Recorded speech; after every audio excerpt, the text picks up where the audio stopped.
नमस्कार, ABC channel में आपका स्वागत है। मैं हूं सचिन श्रीवास्तव और आप मेरे साथ देखेंगे आजमगढ़ से जुड़ी खबरें। आइए नजर डाल लेते हैं आज की खास खबरों पर।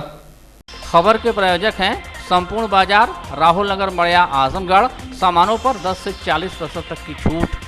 Cross Valley International School, Kukulipur, Sathiyaon, Azamgarh और वुडन टच, भवनाथ, आजमगढ़। आजमगढ़ के सगड़ी तहसील अंतर्गत दिवारा क्षेत्र हमेशा से घाघरा नदी की बाढ़ के चलते बुरी तरीके से प्रभावित रहता है और यहाँ पर दर्जनों गांव के लाखों निवासियों को भारी कष्ट का सामना करना पड़ता है। पिछले वर्ष ही 2 बार अलग अलग स्थान पर रिंग बांध कट गया था, जिससे हजारों मकान रातों रात बाढ़ की चपेट में आ गए थे और लोगों को लाखों का नुकसान हुआ था। तब प्रशासन ने दावा किया था कि अगली बार से पूर्व में ही पूरी तैयारी कर ली जाएगी और जो भी दिक्कतें हैं उनका पूरा करके ठोस काम कराया जाएगा। अब एक बार फिर बारिश का मौसम आने वाला है, लेकिन वहां स्थिति ढाक के वही 3 पात है।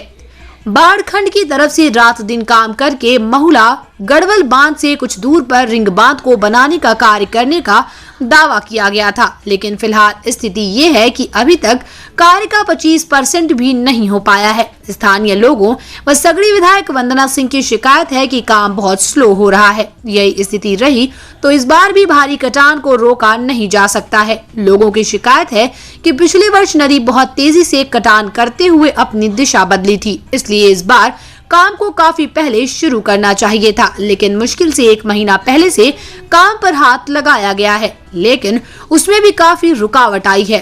लोगों के होश उड़े हुए हैं कि कहीं जल्दी बारिश आ गई और घाघरा नदी उफना गई तो भारी नुकसान फिर झेलना पड़ेगा, क्योंकि भारत के पश्चिम व पूर्वी तट पर पिछले दिनों आए तूफान के चलते पहले ही कई बारिश से कार्य बुरी तरह प्रभावित रहा है। पिछले दिनों कोविड-19 नियंत्रण को लेकर आजमगढ़ दौरे पर आए मुख्यमंत्री योगी आदित्यनाथ ने भी कोरोना वायरस से निपटने के अलावा बाढ़ के लिए भी पहले से तैयारी कर लेने को कहा था और जो भी कमियां हैं उसको दुरुस्त कर लेने के निर्देश दिए थे। अधिकारियों की मीटिंग में उनको हर तरीके से ठोस कार्य का भरोसा संबंधित अधिकारियों ने दिया था, लेकिन मौके पर जो हालात हैं वो सोचनीय है।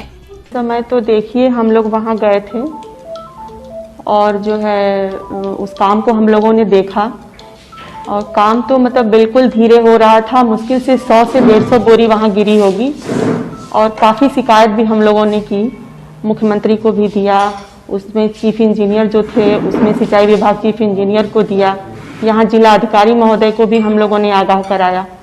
थोड़ा बहुत तो हरकत में वो लोग आए, लेकिन फिर उसके बाद काम शिथिल हो गया और देख के नहीं लग रहा कि बाढ़ के पहले ये लोग करा लेंगे। मुझे नहीं लग रहा कि ये लोग करा पाएंगे। आपने शिकायत की थी, उसका कुछ असर हुआ है इन लोगों पर? कि कोई असर नहीं हुआ और पता नहीं कैसे वो लोग, काम वैसे का वैसे रुका हुआ है। करीब 1 महीना पहले हम लोग वहाँ गए थे, अब उसके बाद तो कुछ निष्कर्ष निकला नहीं उसका। कार्यों में सुधार नहीं होगा तो फिर आगे की रणनीति क्या होगी? अब आगे की रणनीति भैया हम क्या बताएं, फिर से हम शिकायत करेंगे, मुख्यमंत्री को भी लेटर देंगे, मुलाकात होगी तो कह के बताएंगे और जिलाधिकारी महोदय को फिर से आगाह कराएंगे, चीफ को भी कराएंगे। बाढ़ की समस्या तो हर साल इसी तरह रहती है और ये जो काम हो रहा है अभी तक हो जाना चाहिए था, काम में देरी हो रही है। आने वाले समय में अगर फिर बाढ़ आएगी तो आप लोगों को दिक्कत फिर उठानी? हाँ, हर साल दिक्कत होती है, बाढ़ आती है तो परेशानी तो होती ही है। पिछली बार कटान भी हुई थी? जी, पिछली बार पूरा कट गया है वो नदी, पहले उस साइड में थी, 2 किलोमीटर इधर आई है। ये काम उस हिसाब से नहीं कर पा रहे हैं? नहीं, काम बहुत स्लोली हो रहा है ना, अभी तक इसको पूरा हो जाना चाहिए था। क्या कहना चाहेंगे आप लोग?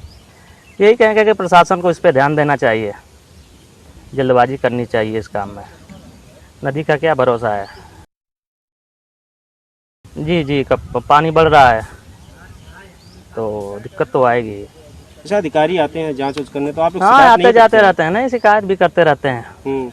हाँ। तो क्या ये फिर वो संज्ञान में लेते हैं, कुछ कार्रवाई जरूर कुछ उसमें करते हैं, अपना सिस्टम जो उन लोगों का है अपना करते हैं।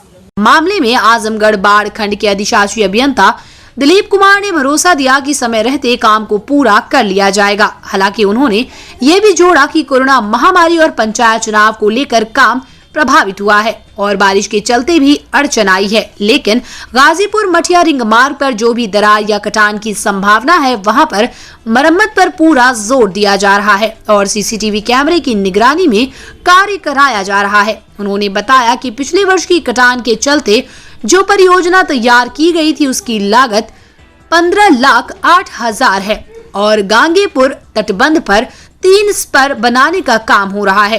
गढ़वाल बांध पे हमारा एक रिंग तटबंध है जिसे हम लोग गांगेपुर मठिया तटबंध बोलते हैं। लास्ट ईयर घाघरा नदी काफ़ी कटान करते करते इसके पास आ गई थी, तो इस वर्ष उसको न कटान कर दे गांगेपुर मठिया की, तो इसके लिए हम लोगों ने एक परियोजना तैयार की थी जिसमें कि 3 नए स्पर बनाने का प्रावधान था और ये 1518 लाख की परियोजना है और इस समय इसका कार्य चल रहा है। लेकिन इलेक्शन और आपके जो पैंडेमिक है इसकी वजह से और हाल में ही अभी 2-3 दिन से जो यास तूफान की वजह से जो बारिश हो रही है इसकी वजह से थोड़ा सा काम उसमें धीमे रहा, लेकिन हमारी पूरी कोशिश है कि इसको हम बाढ़ पूर्व इसको हम पूरा कर लें। सर अभी कितना % तक काम हुआ है? अभी इसका लगभग 25% से ऊपर काम हो चुका है, लेकिन एक बार अगर हम सुरक्षित स्तर पे आ जाएंगे तो फिर बाढ़ या कुछ भी होने से उसके प्रगति में कोई प्रभाव नहीं पड़ेगा, काम चलता रहेगा। इस वर्ष सर क्या बनकर तैयार हो जाएगा, लोगों को राहत मिलेगी? जी बिल्कुल बिल्कुल बनकर तैयार हो जाएगा और लोगों को इससे राहत मिलेगी और राहत ही नहीं मिलेगी बल्कि पूरी सुरक्षा मिलेगी। जैसे स्थानीय लोगों का और स्थानीय विधायक नंदा सिंह का भी कहना है कि काम बहुत स्लो चल रहा है और उसमें ये कहा गया था कि सीसीटीवी कैमरे की निगरानी भी किया जाएगा, इस तरह से बात तो वहाँ पूरी नहीं हो पा रही है। जी तो क्या कहा? सीसीटीवी के लिए वहाँ पे 4 सीसीटीवी कैमरा लगवाए गए हैं सोलर पैनल के साथ और उसका क्या कहते हैं रिकॉर्डिंग हो रही है और साथ ही रही बात माननीय विधायक स्लो हो रहा है, ये बात तो मैं स्वयं ही कह रहा हूँ कि इलेक्शन और पैंडेमिक की वजह से कुछ समय के लिए काम स्लो डाउन हुआ था, लेकिन इस समय काम पूरे उससे जोर शोर से हो रहा है। जितना हमारे वहाँ मशीनरी और जितना लेबर चाहिए वो वहाँ पे है। विधायक जी का ये भी कहना था कि अगर नहीं होगा तो हम मुख्यमंत्री से संपर्क करेंगे और इस तरह से। देखिए ये उनका अपना जुरिडिक्शन है, वो जनता के प्रतिनिधि हैं, यदि कहीं कुछ गलत उनको समझ में आता है इसके लिए वो आवाज़ उठा सकते हैं, कहीं पर भी किसी भी प्लेटफॉर्म पे या किसी भी व्यक्ति से वो शिकायत कर सकते हैं, अपनी बात रख सकते हैं, ये उनका अपना जुरिडिक्शन है। लेकिन उन सब चीज़ों की नौबत नहीं आनी चाहिए और मेरा अपना ये दायित्व है और ये बाढ़खंड इस बात के लिए वचनबद्ध है कि सभी परियोजनाओं को समय से पूरा करें। सर अगर एक डेट पूछी जाए तो एक डेट कोई बताने की स्थिति में आप हैं कि कब तक? डेट फिलहाल हम इसको बाढ़ अवधि पूर्व ही इसको लक्ष्य लेके चल रहे हैं कि बाढ़ अवधि पूर्व ही इसको हम पूरा करें। कोरोना वायरस के बढ़ते संक्रमण को देखते हुए सुप्रीम कोर्ट के निर्देश पर आजमगढ़ मंडल कारागार के 25 बंदियों को शनिवार को रिहा कर दिया गया। कोरोना संक्रमण से बचाव के लिए ये निर्णय लिया गया है। उच्चतम न्यायालय के निर्देश के अनुपालन में मंडल कारागार आजमगढ़ के पीठासीन अधिकारियों द्वारा जेल में आकर कोर्ट लगाकर 25 बंदियों को रिहा होने का आदेश पारित किया गया। बंदियों में 10 महिलाएं जिनकी उम्र 50 वर्ष से ऊपर है और 15 पुरुष जिनकी उम्र 65 वर्ष से ऊपर बताई जा रही है। ये सभी बंदी सजाए याफ्ता हैं।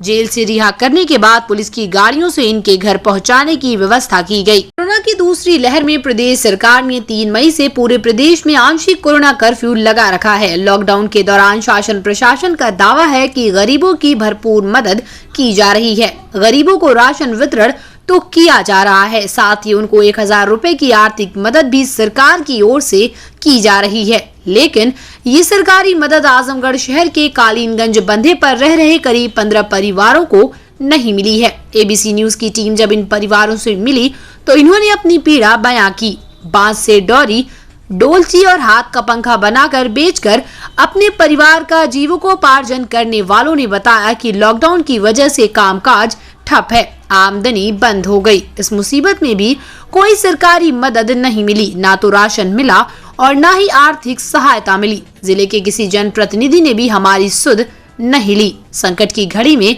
हालात इतने खराब हो गए कि हम अपने छोटे बच्चों को एक ही वक्त का भोजन दे पा रहे हैं।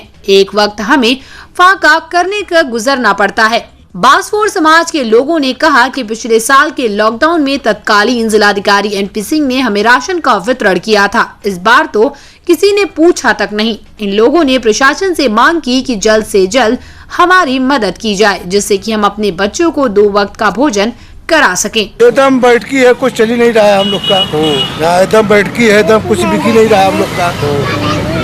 जब कुछ सहायता तो मिली सरकार तो से कुछ सहायता नहीं मिल रहा है हम लोग को। क्या सहायता नहीं मिली? कुछ नहीं, खाने पीने कुछ व्यवस्था नहीं हम लोग के है। ऋण कर्जा लेके तो कैसे पेट पर्दा चला रहे हैं बच्चों को।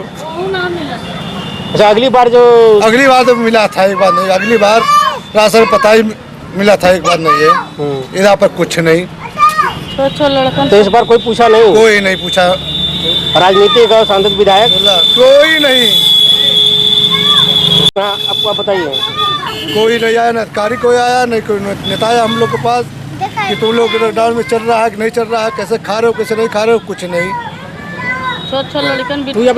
कुछ नहीं कहूँ से ना। हाँ, 60 लड़कन बिना माई के राड़ बेवाइला, कहाँ से खर्चा चलाई कहाँ से न चलाए। कुछ कामो धाम ना हुए, बासो कुछ ना मिलता। हाँ, आगे पीछे कोई ना हुए, क्या करी। सरकारी सहायता कुछ मिला? कुछ ना। अगली बार कुछ ना। अगली बार नहीं, अगली बार मिला रहा। अगली बार मिला। इस बार कोई नहीं। इस बार क्या क्यों नहीं हुआ?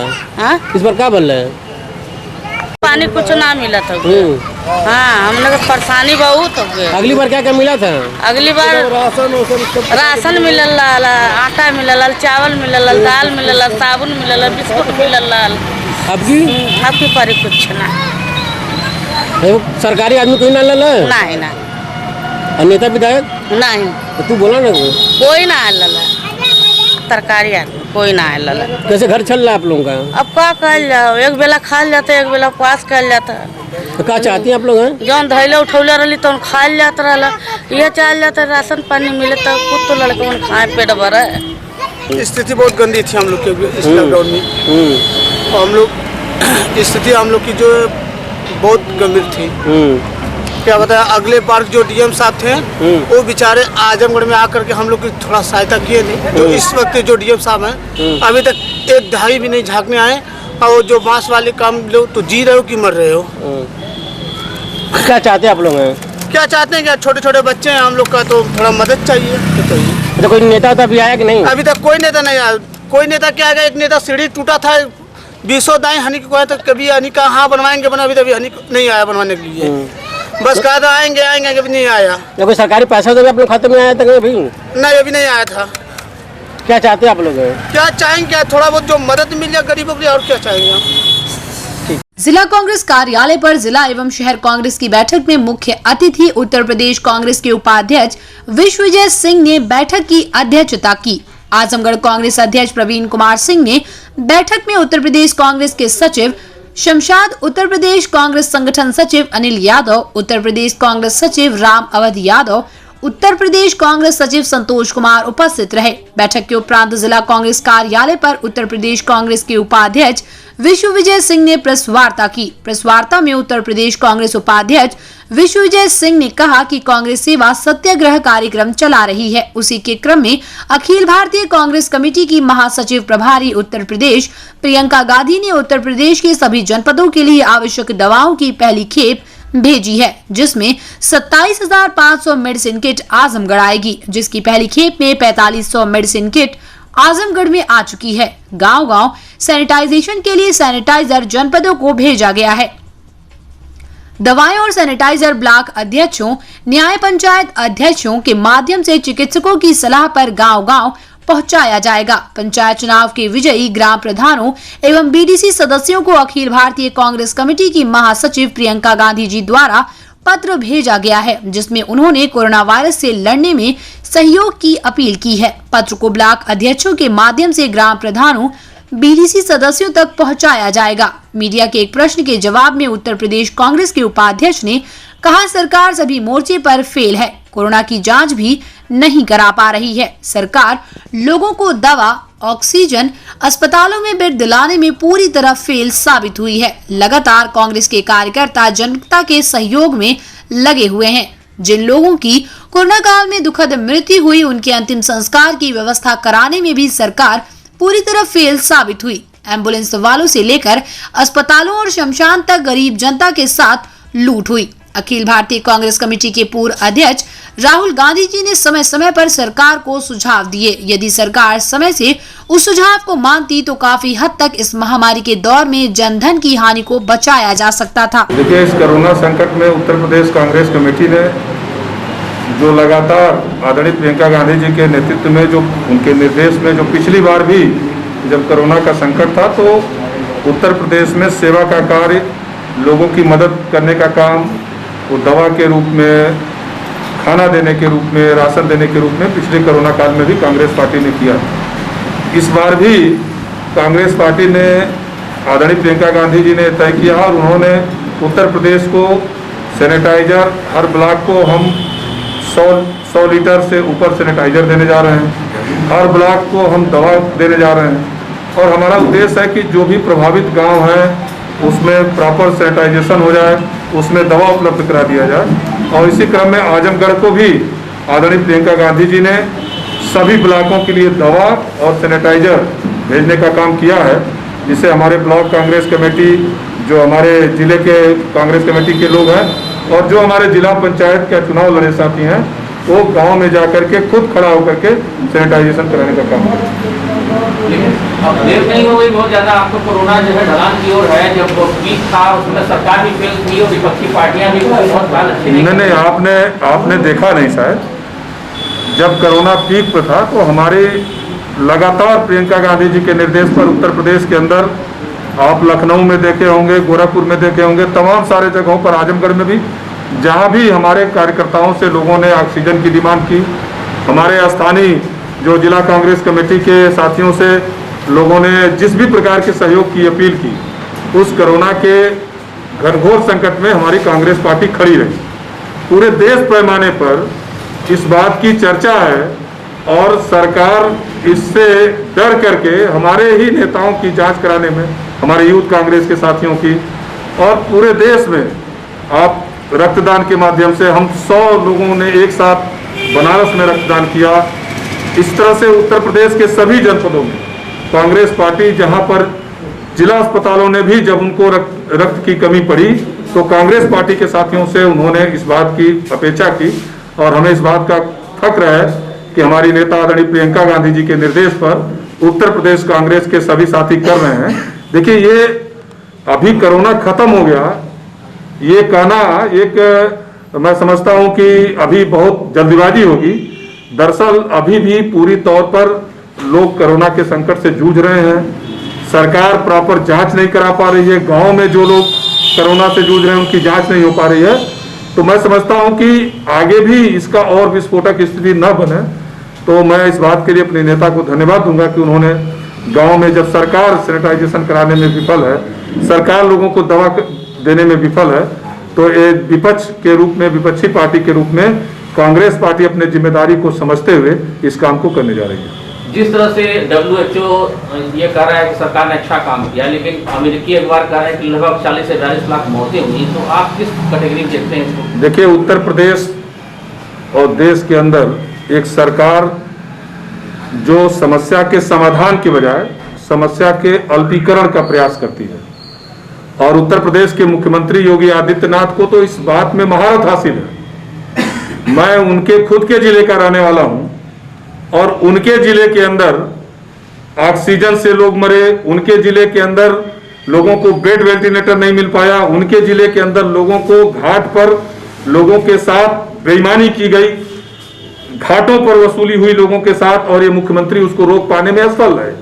मुख्यमंत्री का जो पुराना पार्लियामेंट्री क्षेत्र है, उस पार्लियामेंट्री क्षेत्रों के गांव में, चाहे वो भीटी खोरिया रहा हो, चढ़राव रहा हो, ऐसे तमाम सारे गांव में, चौरी चौरा का गवर्नर गांव रहा हो, जहां 100 लोग मरे और वहां पर कोई जांच और इलाज मुख्यमंत्री कराने में अक्षम रहे। तो ये WHO का मानक क्या है, WHO किस आधार पर उनको क्लीन चिट देती है? मैं समझता हूं कि जो ग्राउंड रियलिटी है उसमें मीडिया के लोग भी और आम आदमी भी इस बात को समझ रहा है। जो जिलों के घाट हैं, जो नदियों के किनारे हैं, और जो छोटे छोटे नाले तकते हैं वो इस बात की गवाही दे रहे हैं कि घनघोर संकट था और पूरी तौर पर सरकार के कुव्यवस्था का शिकार, सरकारी जो दुर्व्यवस्था थी उसका शिकार उत्तर प्रदेश का नागरिक हुआ है। और मुख्यमंत्री तो अपने जिले में सुविधा देने में असफल है और अब वो राजनीतिक टूरिज्म पर निकले हैं और इस बात को बताने में लगे हैं कि कोरोना हमारे प्रयास से खत्म होगा। जी शुरू से, और आप याद करिए जब पहली बार सदन में उन्होंने इस बात को उठाया था, और मैं समझता हूं कि आज दुनिया इस बात को मान रही है कि राहुल जी जैसा दूरदर्शी व्यक्ति हिंदुस्तान की राजनीति में नहीं है कोई। राहुल जी ने सदन के अंदर इस बात को कहा था कि देश एक आसन्न संकट देश के सामने है, जो आर्थिक रूप से हानि होगी, जनहानि होगी, लेकिन इस सरकार ने उसको महसूस करने का काम नहीं किया। जो वैक्सीनेशन का सवाल राहुल गांधी जी उठा रहे हैं, दरअसल राहुल गांधी जी समय समय पर इस बात को कह रहे हैं कि ताली थाली बजाने से समस्या का समाधान नहीं होगा, झूठ बोलने से समस्या का समाधान नहीं होगा। झूठ बोल के वोट तो आप पा सकते हैं, लेकिन ये जो कोरोना का संकट था इसमें झूठ बोलेंगे तो लोगों का जान चला जाएगा। लेकिन दुर्भाग्य से सरकार इस बात को समझने के लिए तैयार नहीं हुई। हम आपसे कहना चाहते हैं और सरकार से सवाल करना चाहते हैं कि दुनिया को जो ये वैक्सीन उत्पादन कंपनियां हैं, उनको सरकार ने अपने नागरिकों की आवश्यकताओं को देखते हुए कब उनके साथ एग्रीमेंट किया। आप देखेंगे तो जनवरी में, बहुत देर में इस सरकार ने अपने नागरिकों के लिए टीका के लिए एग्रीमेंट किया, और वो भी बहुत सीमित मात्रा। पंचायत चुनाव बहुत दिनों बाद हम लड़े और ये कहना कि अपेक्षित सफलता नहीं मिल पाई जो दूसरे राजनीतिक दल हैं। सवाल है कि आपने जो घोषित किया उसमें से कितने आपके जीते। अब कुशीनगर जैसे जिले में एक प्रमुख विपक्षी पार्टी ने दावा किया कि हमारे 22 लोग जीते हैं। जो उन्होंने जब जांच कराई गई तो जो घोषित किया था उसमें से 7 लोग उनके जीते थे और 5 हमारे भी वहां जीते हुए। तो पहली बार लड़ करके कांग्रेस पार्टी ने आजमगढ़ जैसे जिले में भी हम एक सीट जीते और तमाम सीटों पर हम अच्छा वोट पा करके हार गए। तो निश्चित रूप से ये हमारे नीचे तक जो हमारा संगठन है, जो हमारा नीचे तक संगठन ने काम किया है, उसका नतीजा रहा है। हम जीत में बहुत सारी सीटों को नहीं बदल पाए, लेकिन निश्चित रूप से हम पंचायत चुनाव में खड़ा होने की दिशा में गए। इसका लाभ हमें आगे मिलेगा। आजमगढ़ भारतीय जनता पार्टी जिला अध्यक्ष आजमगढ़ सदर ध्रुव सिंह के नेतृत्व में शनिवार को जिला कार्यालय पर रक्तदान शिविर का आयोजन किया गया, जिसमें 107 की संख्या में भाजपा पदाधिकारियों और कार्यकर्ताओं ने रक्तदान किया। जिला अध्यक्ष आजमगढ़ सदर ध्रुव सिंह ने इस अवसर पर कहा कि प्रधानमंत्री नरेंद्र मोदी के नेतृत्व में केंद्र सरकार के 7 वर्ष पूरे होने पर सेवा ही संगठन है। कार्यक्रम के अंतर्गत जिला कार्यालय पर रक्तदान शिविर का आयोजन किया गया, जिसमें पार्टी के 107 पदाधिकारियों और कार्यकर्ताओं ने रक्तदान किया। रविवार को सभी सेक्टर स्तर पर हमारे पदाधिकारी और कार्यकर्ता घर घर जाकर सेवा के कार्य करेंगे, जिसमें मास्क, सैनिटाइजर वितरण के अलावा लोगों को कोरोना वायरस का टीका लगवाने के लिए भी प्रेरित करेंगे। रक्तदान करने वालों में प्रवेश सरोज, हरवंश मिश्रा, रामचंद्र, अवनीश मिश्रा, राम प्रताप सिंह, अजीत सिंह, पिंकू राजभर, अजय भारती, शिव गोविंद उपाध्याय, नवनीत राय, वरुण राय, मनोज कुमार राय, बलवंत सिंह, अमित राय, दिनेश कुमार, अंजना सिंह, विनय कुमार, प्रशांत सरोज, मिथिलेश सिंह, शुभम सिंह, राधे मोहन दुबे सहित करीब 107 लोग शामिल रहे।